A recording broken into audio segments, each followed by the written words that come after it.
Ces hypocrites dont parle Jésus ne vivent pas du bonheur du Christ, parce qu'ils n'en saisissent pas la libération. Ils s'enchaînent à une loi qui relève des complexes des religions païennes. Qu'est-ce que la loi, ainsi considérée, sinon un acte magique? Réaliser tel rite, accomplir telle action, et vous voici sauvé. Cela fait, il n'est plus besoin de se préoccuper des relations éventuelles avec Dieu et avec les frères. La magie de l'acte moral a opéré. Bien sûr, cette description est caricaturale, mais n'y a-t-il pas un peu, voire beaucoup de cela en nos cœurs? Il est tellement plus facile d'agir ainsi que d'entretenir la préoccupation constante de la relation à l'autre.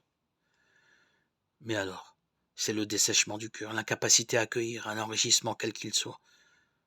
Comment, dans ces conditions, être heureux?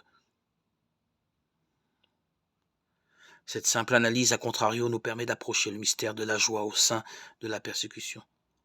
Ceux qui ne sont pas persécutés, ce sont, suivant le discours, ceux qui, mettant leur confiance en une loi desséchante et en définitive purement humaine, éprouvent avant tout le besoin d'être reconnus, loués.